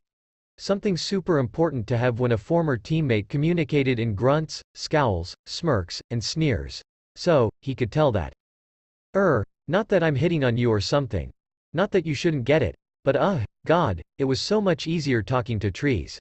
Naruto bemoaned and dropped his face into his hands. Superboy's smile returned when Megan giggled. Robin laughed and Calder shook his head. Wally looked at Artemis smugly. Yeah, he's so much better at flirting than me, the speedster said sarcastically. Artemis returned the smug look. A girl likes a guy who can tie his tongue. What the heck is that supposed to mean? Wally asked, dumbfounded. He looked at Robin when the boy fell onto his knees and started to laugh harder. What? Dude. Robin, try to pull yourself together, Calder said with a chuckle. He nodded at the distancing trio of Superboy, Megan and Naruto, who were talking animatedly about being roommates. Well, to be fair, Megan and Naruto were talking. We've got a teammate to move in. Yeah, okay. Robin sighed and wiped a tear from his eye as he got back to his feet. He caught up to Artemis, who followed if only to change into her spare set of clothes she kept in the mountain, and grinned at her. That was great. Don't have to tell me twice, Artemis said as she shared a fist bump with the younger hero. Since when are they so chummy? Wally asked indignantly before he raced off to catch up with the group. Calder shook his head and simply smiled as he followed his teammates. It was never boring as a hero. A massive spacecraft of unknown origin passed by the gas giant Jupiter. It was spherical in shape and had an oscillating set of rings around it. Two notable cylindrical tubes protruded from what could be considered the front of the craft. It was simple enough that Hal Jordan felt a quick warning from a Green Lantern such as himself would get the ship to turn around before it accidentally was spotted by Earth's militaries. Though, that wouldn't be the first time. Hal thought in amusement as he made his way to the ship. He flew up to what his ring told him was the front, and manifested a giant fist to gently rap on the shell. "Excuse me," he called. "Hal Jordan, Green Lantern. Would you mind pulling over to the nearest asteroid and rolling your window down, please?" Hal was completely blindsided when the forward left cannon suddenly turned and fired at him. The blast knocked him a good kilometer away, but ultimately left no damage. Righting himself in his flight, the Green Lantern shook his head and glared at the ship. "Okay, so definitely not friendly. Ring, what am I dealing with here?" Hal looked at the galactic tool for peacekeeping and narrowed his eyes. Gordanian slave ship identified. Precaution. The Gordanians are well aware of the Green Lantern limitations and are capable fighters. The ring's built-in universal computer told him. Limitations? Yeah, okay. I got this. Hal smirked and flew at the slave ship. He created a kite shield of green energy and held it well out in front of him, deflecting shot after shot from the main cannon. A portion along the side of the ship suddenly opened up and fired at him. A solid beam about 3 feet in diameter breaking through the kite shield and knocking Hal back once again. "Okay, so maybe I don't got this." Hal glanced at his ring and he swore it was mocking him somehow. With a huff, he quickly thought up a giant rail spike and flew at the second beam, piercing through it and plugging the cannon until it overloaded and blew. "Ha! What now?" Hal asked the large ship as he crossed his arms. 4 more ports opened and cannons gleamed as they extended out. The bearer of the Green Lantern ring blinked. "I'll admit it. I should have seen that coming." So began another evade and plan maneuver. While this was going on the other side of the ship, a small one-seater shuttle launched from the main ship and headed for the only planet with notable amounts of life in the system. Naruto had to admit, being part of the team was a lot better than he'd thought it'd be. Nice soft bed, a good hot shower, warm meals and Megan's cookies. Seriously, those were sin-worthy, they were so good. Not to mention there was an honest-to-goodness ramen shop just a mile away Robin had told him about. Frankly, Naruto was sold with that alone. No, really. He wept tears of joy that the green had given him such a blessing. It earned him a few odd stares from his new teammates, but Naruto didn't care. There was ramen on this rock. Finally. After years of craving and those horrid months of withdrawal. Wally had sworn Naruto shoveled the noodle why goodness down faster than he could. It was a good thing Robin said he was paying, because the little acrobat went home with an empty wallet that day. Considering who really covered the cost, it was needless to say that Batman was much more annoyed than usual at the League meeting the day after. Man, could this place get any better? Naruto wondered aloud as he sat with his team in the rec room. They had on a Discovery Channel special based on the wonders of technology, or more specifically, the wonders of smartphones. Naruto was half listening, far more dedicated to finishing his takeout ramen, and partially listening to Calder compare the technology of the surface world with that of Atlantean mystical items. On a side note, Naruto was sure that the green wasn't particularly fond of humanity, and it definitely liked Atlanteans more than the surface-dwelling bipeds if the way his ring hummed around Calder were any indication. "How about you show us just what you can do?" A rich feminine voice asked, and the team turned to see a woman in a black unitard with a choker around her neck and a dark leather jacket. Fishnet leggings tucked into black-heeled boots. She was lean, looked mean, and from the muscle that was seen, was obviously a fighting machine. "The green both loves me and hates me. I don't care right now, though," Naruto confessed as he swallowed some spit at seeing the beautiful as Sin woman. "Going to ask again, but are all superheroines on this planet super pretty? Aren't you the charmer?" The older blonde asked, cracking a small smile when the boy became flustered. Artemis, seated on Naruto's left and Robin's right, pointed a thumb at Wally, who was back in his claimed chair, and smirked. "Better than this guy," she said. "Oh, come on." Wally tossed his arms in the air. He didn't even use a line. "Maybe he's naturally that smooth. I will pretend you did not just say that." Wally grunted. He crossed his arms as best he could and groaned. "Can't I get some sympathy?" "No." Artemis, Robin and Superboy smirked. "You guys suck." "The biggest of dick," Naruto added before falling into a bundle of Snickers. The team and their den mother of the week deadpanned at him before Artemis looked at Wally. That right there. That's what your education caused." South Park is the greatest way to learn the ins and outs of political and modern society in America. Wally protested with a huff. Besides, he delivered that perfectly. Maybe we should cancel the Netflix.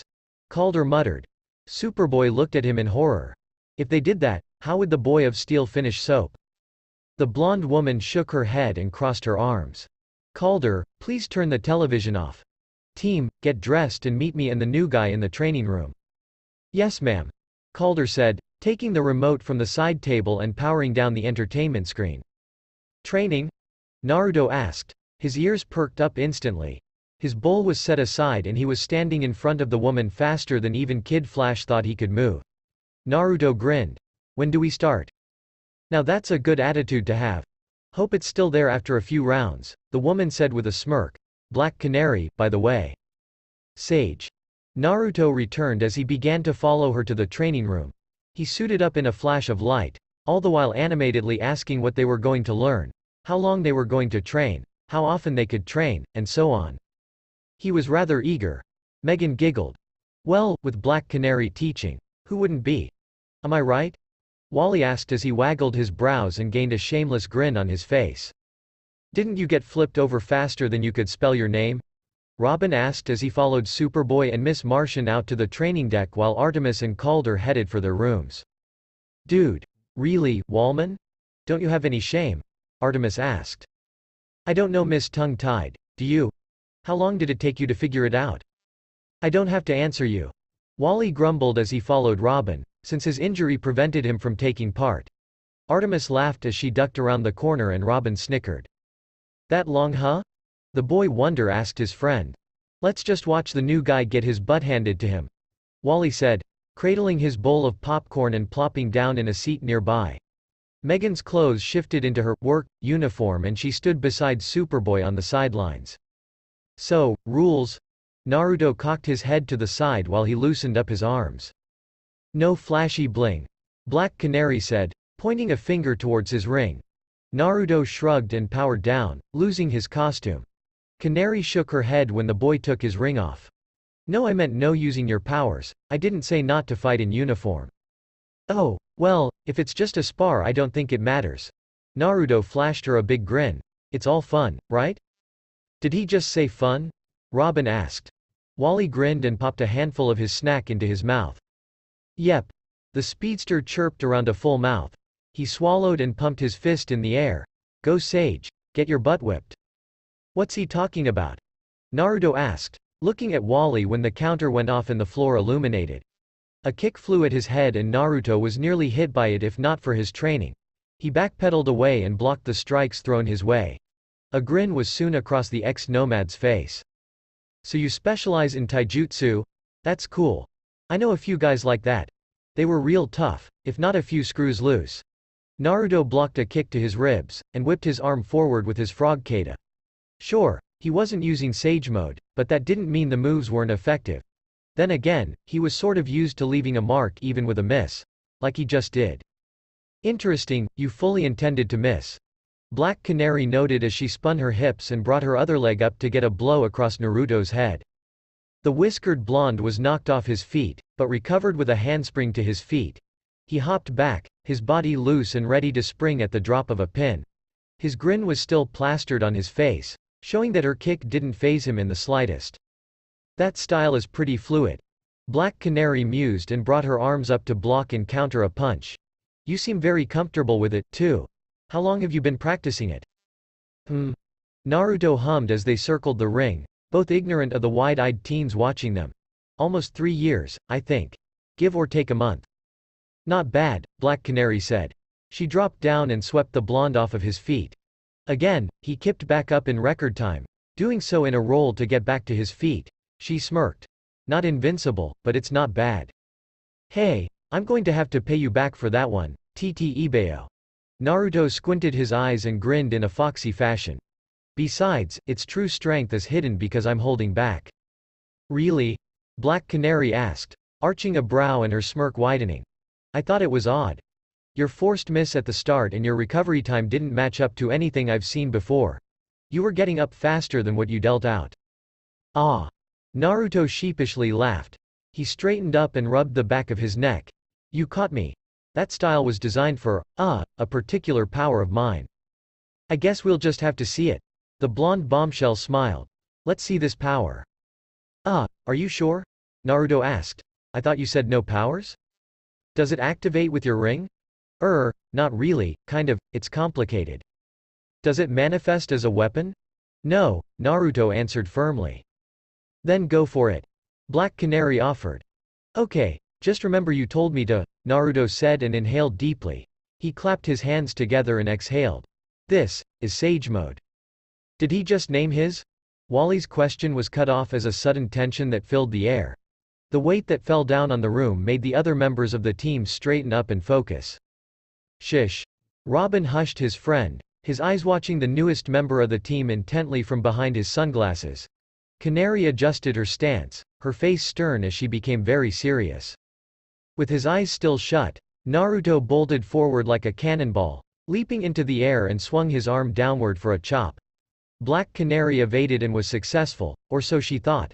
It was a force of something that slammed into her and knocked the heroine back. She recovered with a solid backflip, landing on a knee and holding her arm across her torso. Where she had been previously standing, the floor was completely broken. Circuitry and tubes jutted out and sparked. Black Canary looked up from the impact site to her newest student's face. What she saw made her blink. Something akin to orange mascara had appeared Naruto's eyelids and his eyes themselves had turned from their vibrant blue to a murky yellow. A pair of pupils that reminded her of a toad's eyes stared at her and a small grin was back on the blonde's face. I can see why missing is so effective for that style. She grunted and stood back up, bringing her arms back up. I'd hate to get hit by the real deal.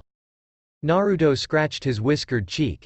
Yeah, it's not a great experience, and I'd know. He learned early on that Swamp Thing hit as hard as Fukasaku-sensei did. Go figure. From the sidelines, the team watched as the battle began anew, but this time Naruto was on the attack and Canary was forced to defend and counter, which were more effective than one would think. However, as she pointed out before, Naruto had a fast recovery time. It was hard for Black Canary to get the advantage back in her favor, but she was far from being on the ropes. For someone with similar powers to that of a lantern, he is a formidable in hand-to-hand combat. Calder commented as he followed the battle to the last detail with keen eyes. He watched as Black Canary changed tactics again to target Naruto's joints. Not a fan of the eyes, though. Artemis shivered and rubbed her arm. They remind me of a frog. That's nature guy for you. Wally pointed out with a cheeky grin. You just watch. He'll be on his back and call uncle soon enough. On the upside, I think I have another sparring partner now, Superboy said with a smirk. You get to break more often, Calder. The rest of the team chuckled or laughed with him. They collectively winced when Naruto's overextended punch was countered by Black Canary's hip toss. The martial artist had a grimace of her own on her face from the impact that the missed blow left. She got off of the slightly dazed blonde. Poor Naruto had taken the fall back of the head first, and immediately turned around to drop a knee onto his chest. An arrow Sennin thought I'd never get a pretty woman on top of me. Ha! Wait until he hears about this when I get to the Pure Land. Then again, this probably wasn't what he meant, Naruto thought with a small laugh to himself. He reached up and pushed his palm against Black Canary's stomach when she looked at him in confusion. A shove later and he'd rolled back to his hands and feet. He was back upright just in time to turn and take a high roundhouse that tilted his head. Ow! Naruto blinked and stumbled away.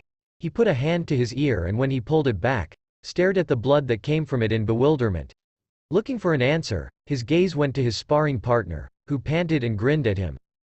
Specific strikes can bring even Superman down, if you know where and how hard to hit, she said. Huh. Neat. Naruto stumbled back and shook his head. She raised a brow. Just neat. What? It is. You are a strange kid, Naruto. Not the first time I've heard that, believe it or not, TT Ibeo. Naruto laughed. He dropped out of sage mode and fell back to his rump. He chuckled again and rubbed his stomach when it rumbled loudly. I give, Canary-sensei. I'm still a little hungry, I guess. Didn't he just eat 17 bowls of ramen? Wally asked the rest of the team. And about 5 batches of Megan's gone bad cookies, Robin added. Megan sighed. I still don't know what went wrong. All talk of the endless pit Naruto called his stomach came to an abrupt end when the cave's alarm began to blare. The training room's massive screen illuminated the area and Batman appeared. Team, we've got a problem. Ah, go away, broody-sensei. It's lunchtime. Naruto grumbled sourly under his breath. A swat to the head from Black Canary made him pout, but give the caped crusader his full attention. North balls the size of Texas. Robin whispered in awe. He was shushed by Artemis. Approximately 2 hours ago, Green Lantern Hal Jordan was returning from his sector patrol when he came across a Gordanian slaver ship. The battle has since ended and the aftermath is being taken care of by the Green Lanterns, Batman said, not even acknowledging the team's comments. His portion of the screen shrunk down and a larger screen displaying a coastal city. However, they've discovered that an emergency one-man escape pod has been launched and landed somewhere here in Jump City.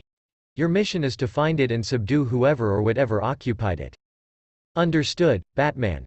Calder nodded. The screen flickered out and he looked at his teammates. You heard him. Everyone meet at the bioship. Except for me, yeah. Wally waved them off and patted his bowl of popcorn.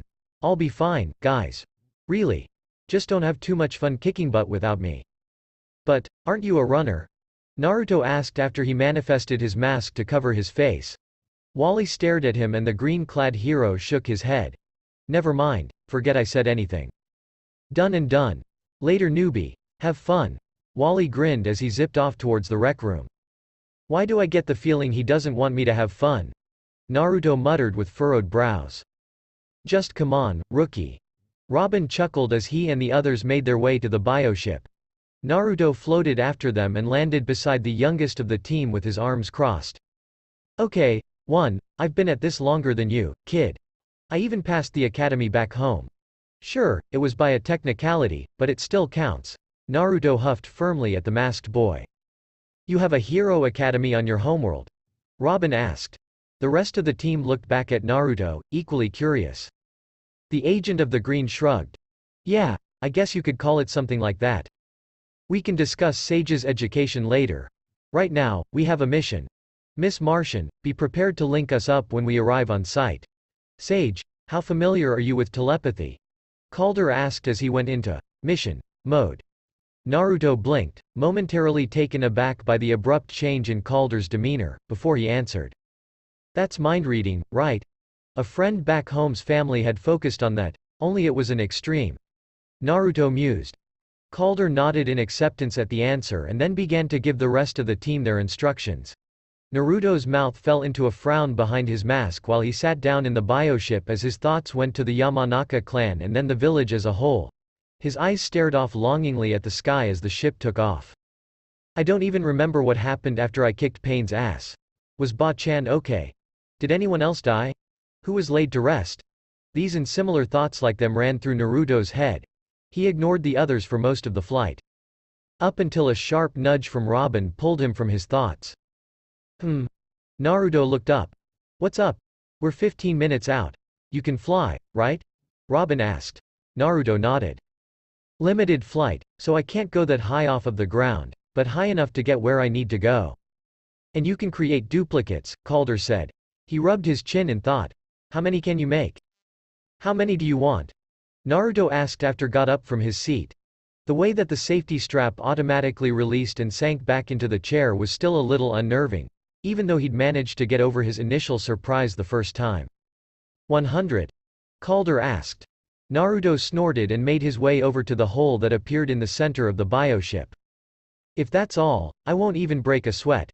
Wait, let me establish a link before you rush off. Megan urged. Naruto stopped and waited while the Martian closed her eyes and reached out.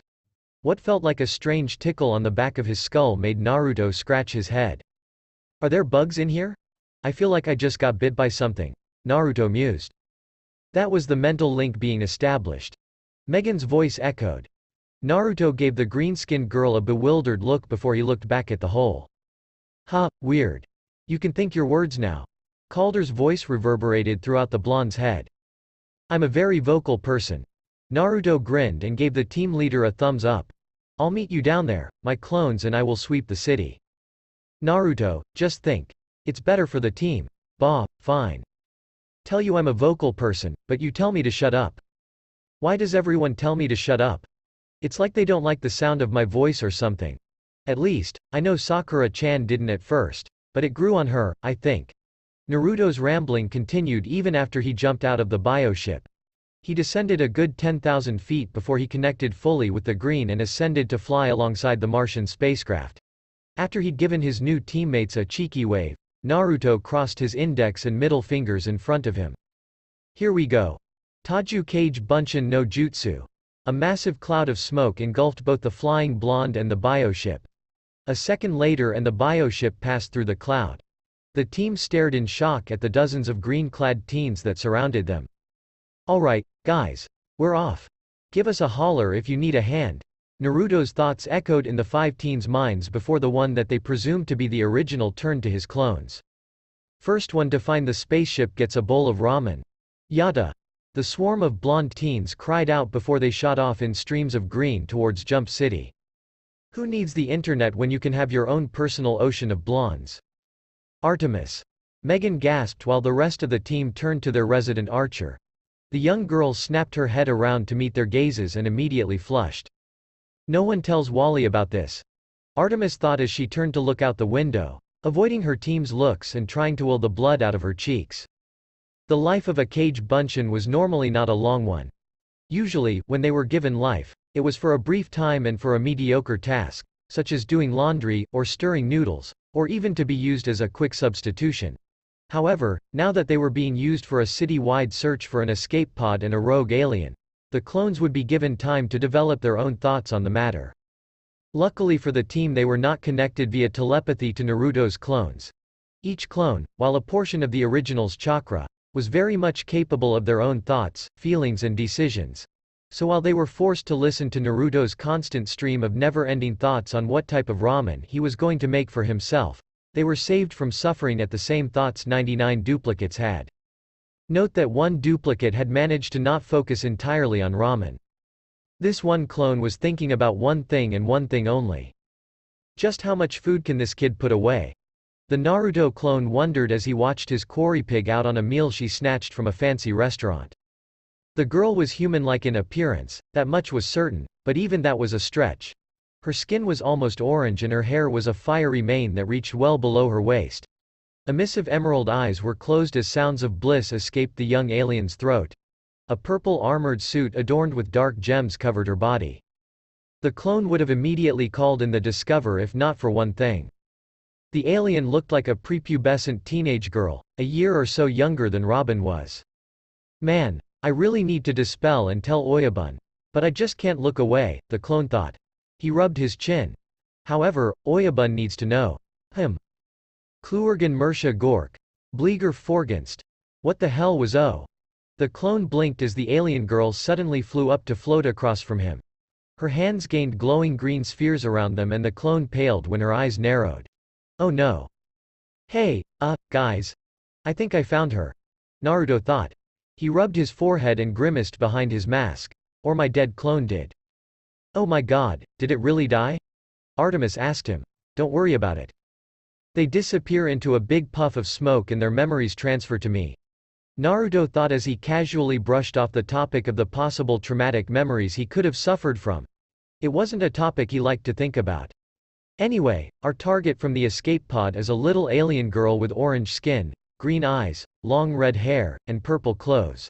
She's got a temper and a wicked cool laser blast that hurts like a bitch. Do you have to swear? Megan asked tiredly. What? Come on, I gotta censor my own mind. Do you know how difficult that is after who I trained under? Do not make me turn off this mental link, mister. How is that a threat? It is. Believe me. Superboy deadpanned. You just meet up with me, okay? Geez, I'll try to keep her in one place.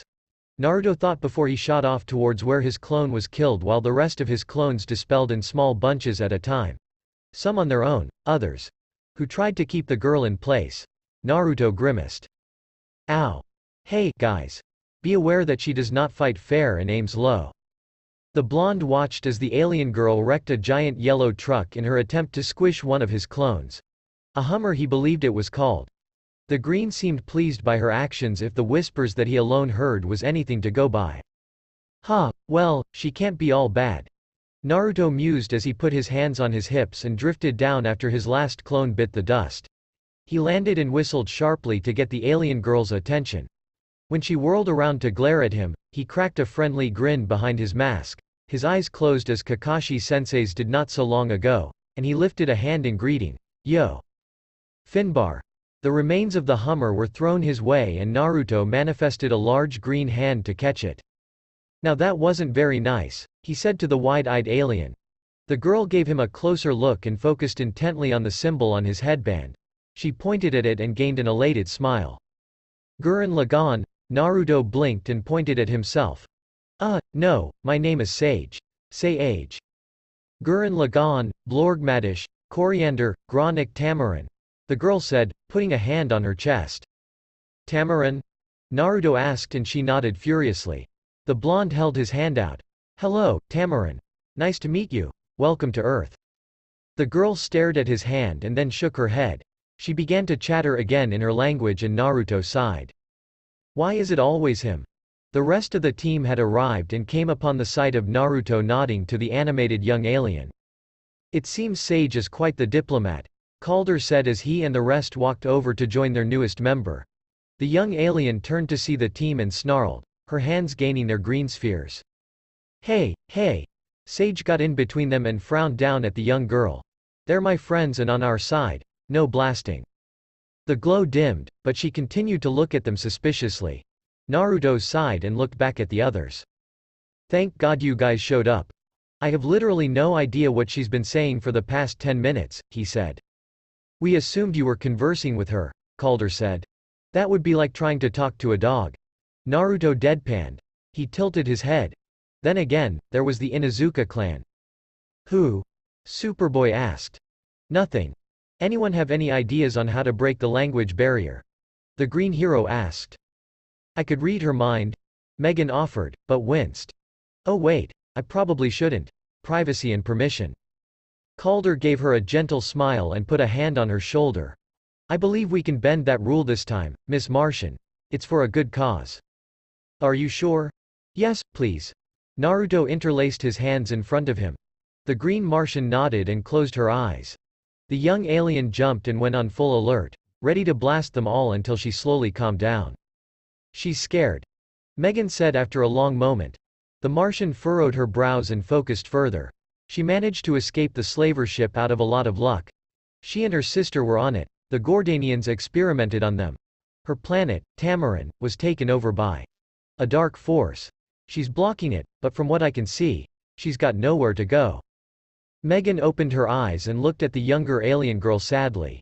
She walked closer, prompting Superboy to take a solitary step forward, but stopped by Calder's hand. The Martian bent down to become eye level with the shorter girl. Megan smiled gently at the suspiciously staring alien. Then, to everyone's surprise, began to converse in the young Tamaranian's native language. Sirkesh Tamagan Maors, Megan said, putting a hand on her chest as she did. The Tamaranian blinked and then beamed as she fell into the conversation. Naruto backed up and looked towards Superboy, pointing at the Martian with an arched brow. Does she do this often? No, we haven't really gotten any new aliens around. I'm technically an alien, Naruto said dryly. Yeah, but you spoke the native tongue, Superboy said pointedly. This girl doesn't. She's like Megan, a stranger on a new world. Honestly, I think she's excited about it. You don't say. Naruto chuckled. He crossed his arms and tilted his head slightly when the green whispered something to him. Naruto's eyes narrowed and he looked over at Calder. Is the link still up? Does this answer your question? Calder asked telepathically. Hey. Leave the smartass comments for the masters, Aqua Lard. Naruto thought back with a concealed playful smirk. His shoulders squared as he nodded over at the Tamaranian. The escapee's being tracked. I can sense, or rather, the green can tell that 4 non-natives are approaching us with hostile intent. What do you propose? Calder asked. Naruto pointed at the girl. We have to get her out of here and back to the bioship. Until Hal Lantern or someone else who can help her get settled and shows up, he thought. Naruto put a thumb on his chest. I can run distraction and provide cover for you. That's crazy. These are aliens we're talking about. Who knows what they're loaded with? Robin pointed out. Naruto's eyes gained a twinkle before his orange pigments returned and his eyes became toad-like. I'll be fine. Naruto patted the younger boy on the head and laughed at the growl he got in return. He floated up and looked down at the Tamaranian. When she looked at him in confusion, he gave her a two-fingered salute. "See ya around, kid." He bade the newcomer farewell before he shot off towards the four sources of ill intent. Naruto smiled under his mask. Cute kid, and fairly carefree, too. A whole lot of happiness under that fear. "Naruto, be careful." Calder's thoughts echoed. Naruto rolled his eyes. "Yes, sensei. Geez, you're worse than Swamp Thing." "I'll try to take that as a compliment. Didn't mean it any other way." Naruto chuckled. He narrowed his eyes and his grin widened when the green whispered in his ear. "Really, now? Well then, let's show them some good ol' earthling hospitality." The agent of the green shot off in a stream of emerald light. His eyes narrowed and his mouth pulled back into a slightly overeager grin. Had his father seen the smile, the fourth Hokage would have compared it to Naruto's late mother's smile that crossed her face during spars. A fun fact about Gordanians: they didn't like to lose their prizes. They were classified by the Guardians of the Universe as a savage people. With traits of a reptilian lineage and a bloodthirsty warrior society, it was an apt categorization. However, this did not mean they were inept in the use of technology. In fact, it could be argued that they were forced to learn how to use technology in order to preserve their species. Most of today's living Gordanians were actually clones of their fallen forefathers, but since developing everlasting energy systems didn't fall in their strong suit, the Gordanians forced laborers from conquered planets to work in mines to gather the raw materials that would power their cloning machines. Cruel though they were, they also learned to manipulate alien technology. Some of this technology included, but was most certainly not limited to, translators. "Earthlings." A gravelly voice croaked over a loud intercom drew attention from all throughout the Jump City. "Give back Tamaranian, or die." "Well, when they put it like that, how could you not want to surrender?" Robin asked dryly as he and the team escorted the quiet Tamaranian to the bioship. The young girl hadn't spoken a word since Sage flew off to distract the pursuing forces. "Not now, Robin." Megan frowned at the younger hero. She looked over at their guest. "Coriander, fresque nur kal. Gurin lagan, fo choso. Ur glesh forn chisorn." The Tamaranian, Coriander, muttered lowly in return. The three Earthlings looked at their Martian friend. "What did she say?" Calder asked. She commended Sage's bravery and declared that she'd show her own. "Oh, hello Megan." Megan clapped a hand over her face and turned to tell Coriander something, when the young girl shot off, going from 0 to bullet speed faster than she could comprehend. "I take it she's not going out for ice cream, is she?" Artemis asked dryly. "Probably not," Megan said with a grimace. She turned to the team leader. "What should we do?" "We pursue and protect her." Calder decided instantly. "Miss Martian, Superboy, get the bioship ready for evacuation. The rest of you are with me." The chapter is end here now. We will meet with another chapter, so don't forget to subscribe our channel for more content like this.